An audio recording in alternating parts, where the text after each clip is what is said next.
తల్లిదండ్రులకు ఒక సూచన.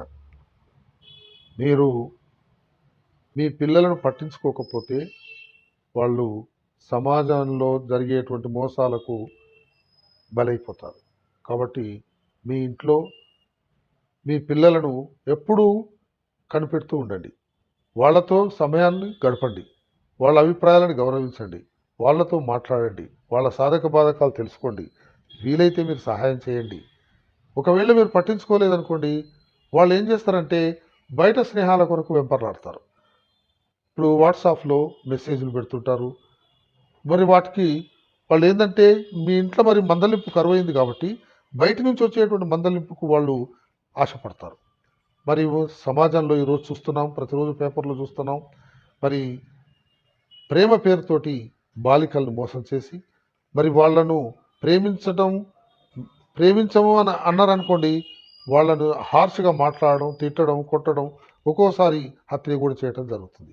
కాబట్టి పిల్లలకు అటువంటి అవకాశాన్ని ఇవ్వకండి. మీరు మీ పిల్లల్ని మీరు కన్న పిల్లలు కాబట్టి వాళ్ళను అతి జాగ్రత్తగా పెంచండి. ఈ యొక్క ముష్కరుల చేత పడకుండా, దుష్టుల చేత పడకుండా, దుష్టుల సాంగత్యాన్ని తిరుగుపోకుండా మీరంతా కూడా జాగ్రత్త వహించండి. అల్లారు ముద్దుగా పెంచుకున్నటువంటి మరి మీ పిల్లల్ని బలి పశువులుగా చేయకండి. మరి ఆ క్రూర మృగాలు, మానవ రూపంలో ఉన్నటువంటి మానవ మృగాలు వాళ్ళు. మరి ఆ మృగాలు మరి మేకతోలు కప్పుకొని తర్వాత వాళ్ళు పరిచయం అయినాక వాళ్ళ కోరికలను కనుక మన్నించకపోతే మరి వాళ్ళు ఏం చేస్తారు? పులుల్లా విజృంభించి మరి పీక్కు తింటారు. కాబట్టి తస్మాత్ జాగ్రత్త.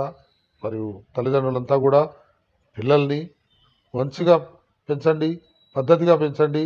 తర్వాత అపరిచిత వ్యక్తులతో మాట్లాడనీయకండి. అపరిచిత వ్యక్తులకు మరి అవకాశాన్ని ఇవ్వకండి. ఇచ్చినట్టయితే మోసపోతాం. మన కన్న బిడ్డలు మరి బలైపోతారు.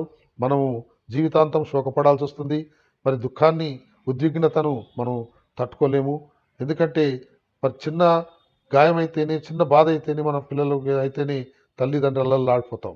మరి అటువంటప్పుడు మరి పెంచి పెద్ద చేసి యుక్త వయసు వచ్చినాక ఒక మరి మానవ మృగం మరి దాడి చేసి మరి వాళ్ళని చంపిండంటే అది ఎంత హృదయ విదారకంగా ఉంటుందో మీరంతా ఆలోచించాలి.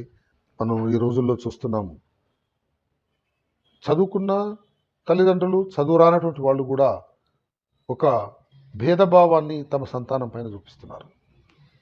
ఇప్పుడు ఇంట్లోనే ఆ భేదభావం స్టార్ట్ అవుతుంది.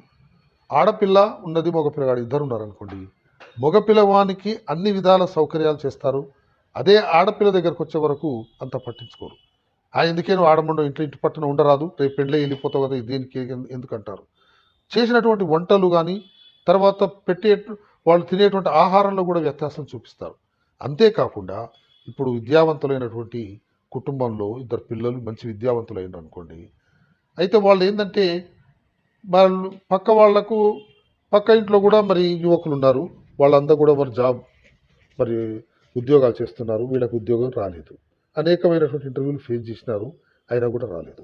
అప్పుడు ఏం చేస్తారంటే తల్లిదండ్రులు, వాడిని చూసి నేర్చుకోరా, పక్కను చూసి నేర్చుకోరా, వాడు మంచి ఉద్యోగం కొట్టిండు, నీకేం జబ్బు, మరి నువ్వు ఎందుకు నీకు ఉద్యోగం వస్తలేదు, నువ్వు పనికిరాను వాళ్ళు, మరి ఎందుకట్లా మా మా మీద ఆధారపడి ఉంటున్నావు అని ఏం చేస్తారంటే వానిలో శక్తియుక్తుల్ని సమర్థత పైన దెబ్బతీస్తారు. అది మానసికంగా చాలా కుంగిపోతారు యూత్స్. మా ప్రయత్నం మేము చేస్తున్నాం, ఉద్యోగం రాకపోతే అది మా తప్ప కాదు కదా, మరి మా తల్లిదండ్రులు ఈ భేదభావాన్ని ఎందుకు చూపిస్తున్నారు, ఈ విధంగా వేరే వాళ్ళతో పోల్చి మరి మమ్మల్ని ఎందుకు ఇట్లా కించపరుస్తున్నారు అని మానసిక వేదనకు గురవుతారు. కాబట్టి దయచేసి తల్లిదండ్రులు ఎవరు కూడా వేరే వాళ్ళతో మన పిల్లల్ని పోల్చి మన పిల్లల్ని మనమే తక్కువ చేసుకున్నట్టు అవుతుంది. తక్కువ చేసుకోవద్దు. వాళ్ళలో ఒక న్యూనతా భావం, అంటే మేము పనికిరాని వాళ్ళము అనే ఒక ఇన్ఫీరియారిటీ కాంప్లెక్స్ రాకుండా పెద్దలు చూసుకోవాలని. నేడు కనుక మనం యువతను కనుక చూసినట్టయితే యువత మరి తల్లిదండ్రులు ఎంతో కష్టపడి వాళ్ళని పెంచి పెద్ద చేసి విద్యాబుద్ధులు చెప్పించినారు. మరి పక్క వాళ్ళని చూసి కంపేర్ చేసుకోవద్దు. ఎప్పుడు కానీ మన ఇతరులు మరి అన్ని రకాల సౌకర్యాలు ఇప్పిస్తున్నారు, మంచి బట్టలు ఇప్పిస్తున్నారు, తర్వాత మంచి కాలేజీలో విద్య నేర్పించినారు, తర్వాత అన్ని సౌకర్యాలు అంటే కారులో మరి తిరిగేటందుకు మరి పాఠశాలకు కానీ లేకపోతే కళాశాలకు కానీ పోయేటందుకు కారులో పంపిస్తున్నారు. ఇవన్నీ చేస్తున్నారు, మీరు మాకెందుకు చేయరు అని మనం పిల్లలు అడగకూడదు. ఎందుకంటే ఎవరి స్థాయి వాళ్ళది. ఇప్పుడు పక్క వాళ్ళని కనుక మనం చూసినట్టయితే, నువ్వు ఒక చిన్న ఉద్యోగం అనుకుందాం, పక్కవాడు ఒక పెద్ద ఆఫీసర్, మరి ఆఫీసర్ తగ్గట్టుగా మరి ఆయనకు ఇన్కమ్ ఉంటుంది, అన్ని సౌకర్యాలు పిల్లలు చేయగలుగుతారు. కానీ మరి అదే మరి చిన్న మరి గుమస్తాగిరి చేసుకుంటూ మరి వాళ్ళకి ఇచ్చేటువంటి సౌకర్యాలు మాకు ఇవ్వలేదని అంటే దాంట్లో అర్థం లేదు. కాబట్టి యూత్స్ ఏంటంటే ఎప్పుడూ కూడా ఉన్న దాంట్లో సంతృప్తి పడాలి. ఒక సామెత ఏముందంటే, content with what you have, ఉన్న దాంట్లో సంతృప్తి పడాలి, అదే గొప్ప. ఇప్పుడు మనం పూర్వకాలంలో కనుక చూసినట్టయితే అబ్రహాం లింకన్ ఉదాహరణగా తీసుకుందాం. ఆయన కట్టెలు కొట్టేవాడు, తండ్రితో పాటు అడవికి వెళ్ళి కట్టెలు కొట్టి అమ్ముకొచ్చేవాడు. మరి ఆయనకు ఒక ఎప్పుడు కూడా పెద్దగా ఉన్నటువంటి వాళ్ళతో ఆయన పోల్చుకోలేదు. తన పరిధి ఇదే, ఇల్లంతా కూడా కప్పు సరిలేక మరి వర్షం వస్తే జలజలమని రాలేది, ఎండ కొడితే ఎండబడేది, చలికాలంలో గజగజ వణికిపోయేటోడు. వీధి దీపాల దగ్గర పాత పేపర్లన్నీ ప్రోగు చేసుకొని మరి మధ్యరాత్రి దాకా కూడా ఆ వీధి దీపాల దగ్గర చదివి మంచి జ్ఞానాన్ని ఆర్జించి స్వయం కృషితోటి సెనేటర్ అయినాడు. ఆ తర్వాత అమెరికా ప్రెసిడెంట్ అయినాడు.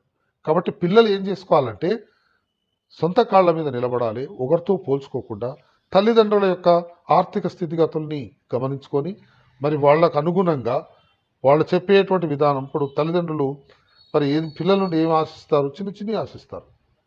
మరి తల్లికి కూతురు మరి వంటలో సాయం చేయటం, తండ్రికి మరి కొడుకున్నట్టయితే ఎదిగిన కొడుకున్నట్టయితే మరి సరుకులు తేవటము, లేకపోతే ఇంకేదైనా పని చెప్పినట్టయితే చేయటమో చేసినట్టయితే వాళ్ళకి ఎంతో సంతృప్తి ఉంటుంది. కాబట్టి యూత్స్ ఎంతసేపు మేము చదువుకున్నాం, ఈ పని మేము చేస్తామా అని అనకూడదు. ఒకసారి గాంధీ గారి దగ్గరికి ఆయన మరి ఆశ్రమంలో ఉండగా, సబర్మతి ఆశ్రమంలో ఉండగా ఒక ఐఏఎస్ పాస్ అయినటువంటి విద్యార్థి వచ్చినాడు.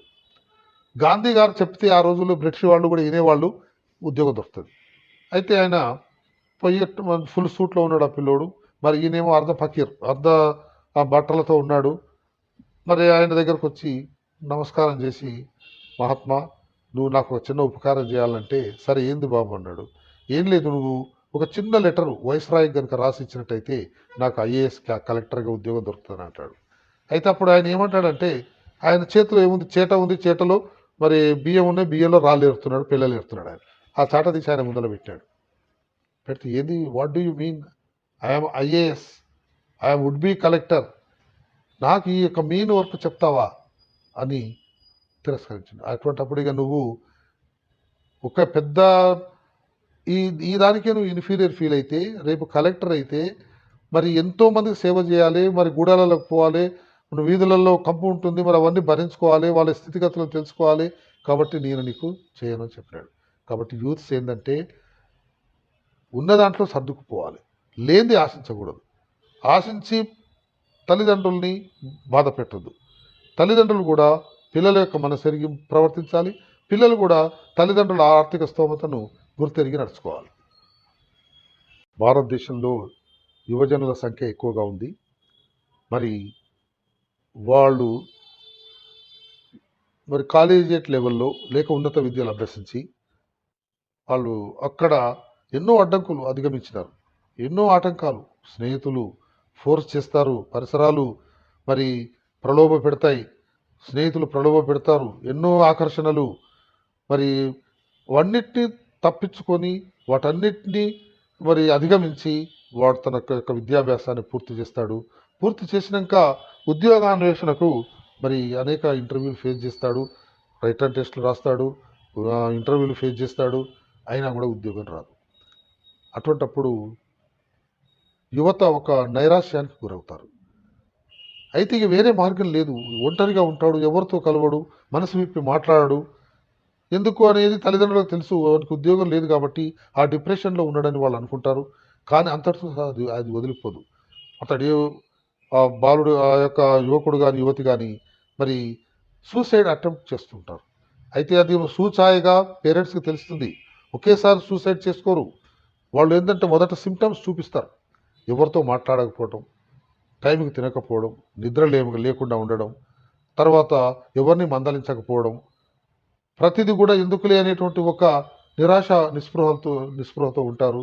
చివరికి మనం పట్టించుకోకపోతే ఆ యువత తమ ప్రాణాలను తీసుకుంటారు.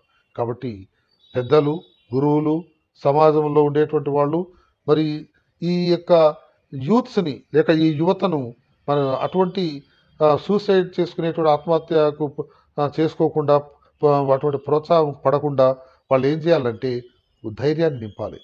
మంచి రోజులు వస్తాయి, నువ్వు రాస్తూ ఉండు, ఇంటర్వ్యూలు ఫేస్ చేస్తూ ఉండు, నీకు తప్పకుండా జాబ్ వస్తుంది. నువ్వు రాలేదని తల్లిదండ్రులు ఏం రాని ఇన్ని ఏళ్ళు అయిపోయింది అని వాళ్ళు ఏం చేస్తారంటే చులకన చేసి మాట్లాడతారు. ఎందుకు పనికిరాని శుంఠవు వెదవు అని మాట్లాడతారు. అటువంటప్పుడు ఇంకా తీవ్రంగా మానసికంగా గాయపడతారు. మరి వాళ్ళు తప్పని పరిస్థితుల్లో ఇక దాన్ని ఎంచుకుంటారు, సూసైడ్ను, ఆత్మహత్యకు వాళ్ళు పాల్పడతారు. కాబట్టి యూత్స్ అంతా కూడా నిరాశ నిస్పృహలకు గురి కావద్దు. ఏంటంటే మీరు స్వయంగా మీ కాళ్ళపైన మీరు నిలబడేటందుకు గాను మరి ఏదో ఒక చిన్న ఇండస్ట్రీనో లేకపోతే ఏదో ఒక షాపో లేకపోతే స్టేషనరో లేకపోతే ఇంకా మనం జిరాక్స్ సెంటరో ఏదో ఒకటి పెట్టుకొని ఎన్నో మార్గాలు ఉన్నాయి. జీవితాన్ని గడిపేటందుకు ఎన్నో మార్గాలు ఉన్నాయి. మన జీవితాన్ని కేవలం మన గవర్నమెంట్ ఉద్యోగమే లేకపోతే సాఫ్ట్వేర్ ఉద్యోగమే చేస్తేనే మనిషి కాదు. ఏదైనా కూడా మనసు పెట్టి చేస్తే మనకు ప్రతిఫలం తప్పకుండా లభిస్తుంది. యూత్స్ మరి నా యొక్క అభిప్రాయాలను మన్నిస్తారని నేను భావిస్తున్నాను. వాళ్ళు చాలా కుతూహలంగా ఉంటారు. వాళ్ళకు అనేక సందేహాలు వస్తాయి. వాళ్ళు మనల్ని అనేక ప్రశ్నలు అడుగుతారు. ఆ ప్రశ్నలకు తల్లిదండ్రులు ఇంటి దగ్గర ఓపికగా సమాధానం చెప్పాలి. అప్పుడే పిల్లవాడు మరి ప్రశ్నించడం ద్వారానే విషయాలను నేర్చుకుంటాడు. పరిసరాల్లో అనేకమైనటువంటి మరి పరిసరాల పరిశీలన చాలా అవసరం. మనకు పరిసరాలను కనుక చూసినట్టయితే చెట్లు, చేమలు, మనుషులు, బిల్డింగ్స్, తర్వాత రోడ్లు, ఇంకా నదీ నదాలు, ఇంకా మనకు చూసినట్టయితే ఇంకా మనకు డీప్గా పోయినట్టయితే పొలాలు, పర్వతాలు ఇవన్నీ కనిపిస్తాయి. వాటన్నిటి గురించి బాలబాలికలు అడుగుతారు. మనకు పంటలు ఎక్కడి నుంచి పండుతాయి అని వాళ్ళు అడుగుతారు. వాళ్ళకి తెలియదు పొలాల్లో పండుతాయని. సర్టన్ ఏజ్ వచ్చినాక వాళ్ళు పొలాల వైపు చూస్తారు. ఇట్లా మనం వ్యవసాయం చేస్తారు, పంటలు పండిస్తారు, కూరగాయలు పండిస్తారు.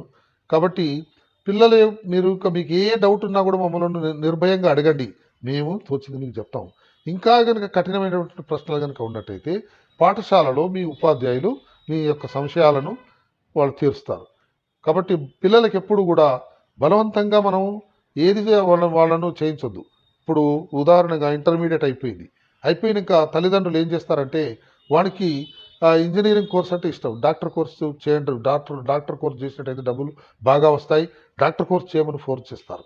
అటువంటప్పుడు ఏంటంటే మరి పిల్లల యొక్క మానసికంగా శారీరకంగా వాళ్ళ ఇష్టాయిష్టాలను గ్రహించుకొని పిల్లలు వాళ్ళకి ఇష్టమైనటువంటి దాన్ని వాడు శ్రద్ధగా చేసేటట్టుగా చేయాలి. ఇప్పుడు నేనే ఒక ఉదాహరణ ఏంటంటే మా పెద్ద అమ్మాయి కొడుకు వాడు ఇప్పుడైతే అమెరికాలో ఉండనుకోండి, అయితే అతడు ఇంటర్మీడియట్లో మంచి మార్కులతో పాస్ అయినాడు.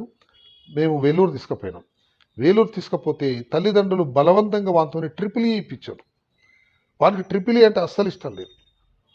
వాడికి ఏంటంటే కంప్యూటర్ కోర్స్ చేయాలని, కానీ కంప్యూటర్ కోర్స్ వద్దన్నారు వాళ్ళు. ట్రిపుల్ ఈ చేయి, నువ్వు ఎలక్ట్రికల్ ఇంజనీర్ ఇది ఇక్కడికి వచ్చి బలవంతం చేస్తే 4 years కోర్సును 6 years చేశాడు.